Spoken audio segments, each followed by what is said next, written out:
MLA NM Srinivas Reddy గారు ఉన్నారు. మాట్లాడదాం. సిఎల్పి సమావేశం ముగిసిన తర్వాత పవర్ ప్లాంట్ ప్రెజెంటేషన్ జరిగిందంటారు. దాని ఉద్దేశం ఏంటి, ఎందుకోసం పవర్ ప్లాంట్ ప్రెజెంటేషన్ ఏర్పాటు చేస్తారు? ఇప్పుడు మనకు కొన్ని వేల కోట్ల సంక్షేమ పథకాలు ఇస్తూ ఉన్నాం మా 6 గ్యారంటీల్లో భాగంగా. అయితే చాలా వరకు ఏముండేనంటే బట్టి గారు ఈసారి పవర్ పాయింట్ ప్రజెంటేషన్ ఎందుకు ఇచ్చినారు అంటే ఆల్మోస్ట్ 4th క్వార్టర్లో ఉన్నాం ఇప్పుడు. మనం ఇప్పుడు ఏదైతే 4 పథకాలు మనం ఏదైతే అమలు చేస్తున్నామో, ఇందిరమ్మ ఇండ్లు కావచ్చు, ఆత్మీయ భరోసా, రైతు భరోసా, వాటికి ఫండ్స్ ఇంకా రిక్వైర్మెంట్ ఎంత ఉంది, ఈ 3 క్వార్టర్స్లో మనం ఎంత స్పెండ్ చేసినాము, మనకు వచ్చిన రిసిట్స్ ఏంటి, ఈ 4th క్వార్టర్లో మనకు ఎంత రావాలి, మనకు ఎంత లోటు ఉంది అని చెప్పి ఎమ్మెల్యేలకు పూర్తిగా అర్థమయ్యేటట్టుగా వారు లేటెస్ట్ డేటా తీసుకొని పవర్ పాయింట్ ప్రజెంటేషన్ ఇచ్చారు. దీనివల్ల ఎమ్మెల్యేలందరికీ కూడా ఒక అవగాహన వచ్చింది. మన బడ్జెట్ ఎంత ఉంది, మనం ఏం అడగొచ్చు, మనకి ఇప్పుడు కాన్స్టిట్యున్సీ డెవలప్మెంట్ కింద మనము ఈసారి ఎంతవరకు పెట్టుకోవచ్చు, ఇప్పుడు కాకుండా నెక్స్ట్ టైం ఎంత చేసుకోవచ్చు అని వాళ్ళు కూడా క్లారిటీ వస్తుంది. ఎప్పుడైతే ఇంటి ఆర్థిక పరిస్థితి కుటుంబ సభ్యులందరికీ తెలుస్తుందో అప్పుడు ఎవరికి వాళ్ళు వాళ్ళ లిమిట్స్లోనే ఆ కోరికలు కోరుకుంటారు. లేదు అంటే ఏమవుతుందంటే ప్రతి ఎమ్మెల్యే నాకు 500 కోట్ల అభివృద్ధి కావాలని ఆశపడడంలో తప్పు లేదు, ప్రజల డిమాండ్స్ ఉంటాయి. కానీ ఇప్పుడు ఉన్న పరిస్థితి ఎంత, వాళ్ళు ఇచ్చే పరిస్థితి ఎంత ఉంది, రెవెన్యూ కలెక్షన్స్ ఎంత ఉన్నాయని చెప్పి ఎమ్మెల్యేకి పూర్తిగా అర్థమైంది అనుకోండి, వారు కూడా అత్యవసరంగా మనం ఏం చేయొచ్చు నియోజకవర్గానికి దాన్ని కూడా వాళ్ళు కూడా క్లాసిఫై చేసుకుంటారు. ఎట్లా ఓవర్కమ్ చేస్తారు మీరు? ఇప్పుడు మన గతంలో హామీ ఇచ్చిన ఎన్నికల సమయంలో, ఇప్పుడు స్థానిక సంస్థల ఎలక్షన్స్ వస్తున్నాయి. నిజంగా మీరు అన్నట్టు జనాల నుంచి చాలా ఎక్స్పెక్టేషన్స్ ఉంటాయి. అధికారంలోకి వచ్చింది, అవి అడిగినవన్నీ చేసేస్తారు, మేము గెలిపించుకున్నాం ఎమ్మెల్యే. మరి ఎట్లా ఓవర్కమ్ చేస్తారు? అదే కదా గొప్పతనం. 10 ఏళ్లలో వాళ్ళు అన్నీ ఉండి ఏమీ చేయలే. ఈరోజు ఏమీ లేకుండా కూడా మేము ఒక్కొక్కటి తీసుకుంటూ వస్తూ ఉన్నాం. మొదలు రుణమాఫీని అమలు చేసినాం, వాస్తవమే కదా. 23,000 కోట్ల రూపాయలు రైతుల అకౌంట్లో పడ్డాయి. 25 లక్షల మంది రైతులు రుణవిముక్తులు అయ్యిండ్రు కదా. రైతు భరోసా ఇప్పుడు ఇవ్వబోతున్నాం. ఆల్రెడీ మొన్నటిదాకా ఒకటే ఊరికి ఇచ్చిండ్రు అన్నారు. ఈరోజు మొదలు 1 ఎకరం ఉన్న వాళ్ళకు, తర్వాత 3 ఎకరాలు ఉన్న వాళ్ళకు, తర్వాత 5 ఎకరాలు ఉన్న వాళ్ళకు మార్చ్ 31 లోపల మొత్తం క్లియర్ చేస్తూ ఉన్నాం. దాని తర్వాత ఆత్మీయ భరోసా చేస్తూ ఉన్నాం, ఇందిరమ్మ ఇండ్లను గ్రౌండింగ్ చేస్తూ ఉన్నాం. అంటే ఉన్న ఆర్థిక వనరులను జుడిషియస్గా దేనికి ఎట్లా పెట్టుకోవాలి, పిల్ఫరేజెస్ ఎట్లా అరికట్టుకోవాలని చెప్పి పకడ్బందీగా ఆలస్యమైనా సరే ఒక్కొక్కటిగా తీర్చుకుంటూ వస్తూ ఉన్నాం. వాళ్ళలాగా మొత్తం ఇంట్లో ధనరాశుల కుప్పలున్నా తీసి ఇట్లా చల్లే పరిస్థితి వాళ్ళు మనకు కల్పించలే. ధనిక రాష్ట్రాన్ని అప్పుల రాష్ట్రంగా మార్చి ఈరోజు ఇన్ని ఇబ్బందులకరమైన టీఆర్ఎస్ గవర్నమెంటు ఇప్పటికీ కూడా ఇబ్బందులు సృష్టించాలని ప్రయత్నం చేస్తుంది. కానీ మా ప్రభుత్వం, గౌరవ ముఖ్యమంత్రి రేవంత్ రెడ్డి గారు, మిగతా మంత్రివర్గం కానీ చాలా ఆచితూచి ప్రజలకు ఇచ్చిన మాటను ఒక్కొక్కటి నెరవేర్చే ప్రయత్నం చేస్తూ ఉంది, చిత్తశుద్ధితో ప్రయత్నం చేస్తూ ఉంది. ఎక్కడ కూడా మేము హామీలు ఇచ్చినాము, మేము ఇవ్వము, మేము చేయమంటలేదు. అన్నీ కూడా ఒక్కొక్కటి సర్దుకొని ఇస్తూ ఉన్నారు. ప్రజలు కూడా అన్నీ ఒకటేసారి రావాలని కోరుకోవట్లే. వాళ్ళు రుణమాఫీ వచ్చిన తర్వాత ఇప్పుడు రైతు భరోసా ఇస్తూ ఉన్నాం, దాని తర్వాత ఇంకోటి ఇస్తాం. ఈ ప్రభుత్వం మీద నమ్మకం వస్తూ ఉంది. వాళ్ళు చెప్తున్నారు, ఒకరోజు అటో ఇటో అయినా కూడా ఖచ్చితంగా వాళ్ళు ఇచ్చిన హామీలు నెరవేరుస్తారని చెప్పి ఈరోజు తెలంగాణ ప్రజలు నమ్ముతూ ఉన్నారు. ఇప్పుడు ఇవే కాక ఇంకా మీరు చాలా పథకాలు ఇస్తామనేటువంటిది హామీ ఇచ్చారు, మేనిఫెస్టోలో పెట్టారు. సో వాటన్నిటినీ ఇమీడియట్గా ఇచ్చేటువంటి పరిస్థితి లేదు అనేటువంటి దానికోసం చెప్పడానికే ఈరోజు పవర్ పాయింట్ ప్రజెంటేషన్ అనేటువంటిది చర్చ జరుగుతూ ఉంది. నిజంగా కూడా ఇప్పుడు రేపు జనాలు అదేదో డైరెక్ట్గా జనాలకు మీరు చెప్పొచ్చుగా, ఆర్థిక పరిస్థితి బాగాలేదు ఎవరు చెప్తారు?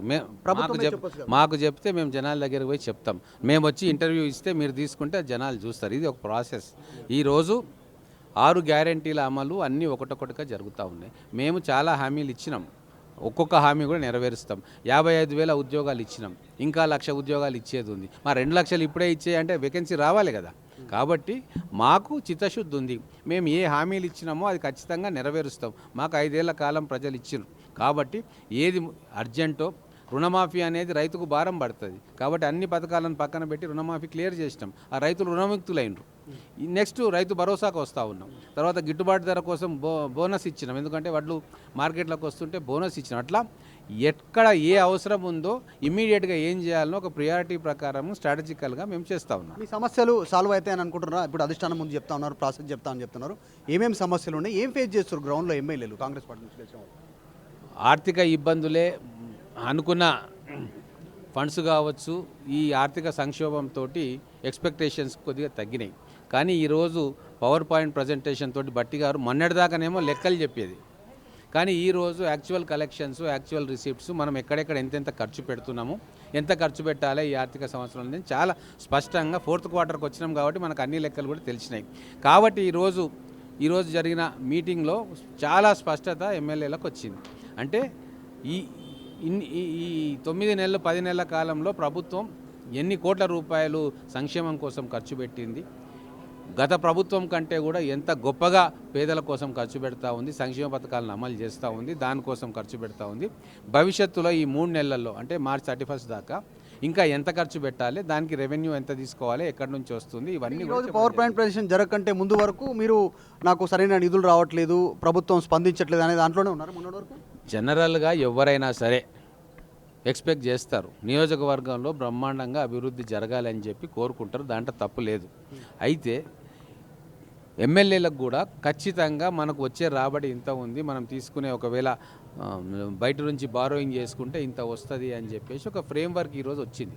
ఆ ఫ్రేమ్వర్క్ ఇప్పుడు ఎందుకు చెప్పినారు బట్టి గారు అంటే వారికి కూడా తెలియదు. మీరు భేటీ జరిగిన తర్వాత జరిగిన చర్చ కోసమే ఇప్పుడు ఫోర్త్ క్వార్టర్లో మనకు తెలుస్తుంది నిజమేందో నిష్ఠూరమేందో.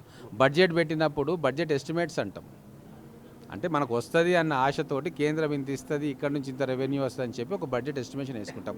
కానీ అది రియలైజ్ అయిందా లేదా ఎప్పుడు తెలుస్తుంది? 4th క్వార్టర్కి వస్తే తెలుస్తుంది. అందుకే 4th క్వార్టర్ కాబట్టి ఇంకొకటి నెక్స్ట్ అసెంబ్లీ సెషన్ స్టార్ట్ అవుతుంది, బడ్జెట్ డిస్కషన్ జరుగుతుంది. కాబట్టి ఆ బడ్జెట్ డిస్కషన్ లోపల పూర్తి అవగాహన, రాష్ట్ర ఆర్థిక ముఖచిత్రం మీద ఎమ్మెల్యేలకు కానీ మిగతా నాయకులకు కానీ పూర్తి అవగాహన కలగాలని చెప్పి ఆ బడ్జెట్ సెషన్ స్టార్ట్ కాకంటే ముందు ఇది రైట్ టైం అనుకొని అందరినీ పిలిచి ఇది పెట్టారు. నిజంగా ఎమ్మెల్యేల భేటీ జరిగిందా? అది వాస్తవమేనా? దాంట్లో తప్పేముంది? ఎమ్మెల్యేలు కాదు, ఎమ్మెల్యేలు అందరూ కూడా ఒకే ఏజ్ గ్రూప్ ఉన్న ఎమ్మెల్యేలు ఉన్నారు. వాళ్ళు ఇప్పుడు కాదు, 10-15 సంవత్సరాల నుంచి కుటుంబాలతో పరిచయం ఉన్న వాళ్ళు ఉన్నారు. ఖచ్చితంగా డిన్నర్ మీట్కు కూర్చుంటారు. దాంట్లో ఏం ఇష్యూ ఏముంటుంది? దాన్ని మీరు పనిలేక ఇష్యూ చేశారు, కానీ పార్టీలో అది సమస్యే కాదు. ఇంకొకటి, వ్యక్తిగత స్వేచ్ఛను కూడా భంగం కలిగించేటట్టు మీరు చేస్తూ ఉన్నారు. నేను మా మిత్రుడు కలిసి హోటల్కు పోయి కూర్చుని డిన్నర్ చేస్తుంటే అది కూడా మీకు ఇష్యూ అయిపోయింది. అసలు ఇష్యూ ఫామ్ హౌస్లో ఉంది, ఆడికి పోండి. అసలు ఎందుకు వస్తలేడు కేసీఆర్? ఎందుకు ఇంత ఆర్థిక విధ్వంసం చేసిరు? వాళ్ళు ఎప్పుడైనా సిఎల్పి పెట్టుకున్నారా? ఇంత పారదర్శకంగా ఎమ్మెల్యేలు మాట్లాడినరా వాళ్ళ 10 సంవత్సరాలు? దాన్ని మీరు ఇష్యూ చేయాల్సిన అవసరం ఉంది. నిజంగా మీరు ప్రజలకు ఒక డెమోక్రటిక్ ప్రాసెస్ ఎట్లా ఉంటుంది అని తెలియజేయాల్సిన బాధ్యత మీ మీద కూడా ఉంది. ఒక జాతీయ పార్టీ, డెమోక్రటిక్ పార్టీలు ఎట్లా ఉంటాయి, ఎట్లా వ్యవహారం నడుపుతుంది, ఒక నియంతృత్వ పార్టీలు, ఏకస్వామ్య పార్టీలు ఎట్లా ప్రజా పరిపాలన చేస్తే ఎట్లా పార్టీలను నడిపిస్తాయి అనే విషయం కూడా ప్రజలకు తెలియాలి కదా. దయచేసి ఆ విషయం కూడా మీరు ప్రజలకు చెప్పండి. జరుగుతున్న చర్చకు ఏం సమాధానం చెప్తారు? ఇప్పుడు అంటే ఒక మంత్రి వల్ల ఇబ్బంది జరుగుతుందనే చర్చ. ఏ మంత్రి వల్ల ఇబ్బంది జరిగేదని ఎవరన్నారు? ఎవరన్నా మీతోటి? కేసీఆర్ వల్ల, కేటీఆర్ వల్ల మొత్తం రాష్ట్రం ఇబ్బందుల్లో పడ్డది, మొత్తం అతలాకుతలం అయ్యింది. ఆ 4 వ్యక్తులు వాళ్ళకు పరిపాలన చేతగాక ఈరోజు రాష్ట్రం మొత్తం దివాలా తీయించిండ్రు. దీని మీద కన్సర్న్ ఉంది, దీని మీద మీరు కూడా ఆలోచనలు చేసి చెప్పండి. ఇది ఎన్ఎం శ్రీనివాసరెడ్డి మహబూబ్నగర్ జిల్లాకు సంబంధించినటువంటి ఎమ్మెల్యే చెప్తా ఉన్నారు. సిఎల్పి సమావేశంలో ఒక క్లారిటీ వచ్చింది. పవర్ పాయింట్ ప్రజెంటేషన్ ద్వారా ఎంత మేర నిధులు ఖర్చు పెట్టేటువంటి అవకాశం ఉంది, ఇది 4th క్వార్టర్లో తెలిసే అవకాశం ఉందని చెప్తా ఉన్నారు. మొన్నటి వరకు నిజంగానే ఎమ్మెల్యేలకి ఎక్స్పెక్టేషన్స్ ఎక్కువగానే ఉండే, ఎందుకంటే అవన్నీ చెప్పే అధికారంలోకి వచ్చాం కాబట్టి అవన్నీ సాల్వ్ చేస్తామనేటువంటి ఒక అభిప్రాయం మాకుండే, ప్రజల నుంచి ఎక్స్పెక్టేషన్స్ ఉండే. పవర్ పాయింట్ ప్రజెంటేషన్ తర్వాత రియాలిటీలోకి వచ్చామనేటువంటి స్టేట్మెంట్ చేస్తూ ఉన్నారు. ప్రపంచంలో ఏ మూల ఏ క్షణం ఏం జరుగుతుందో వేగంగా తెలుసుకోవడానికి తొలి వెలుగు వాట్సాప్ ఛానల్ని ఫాలో చేయండి.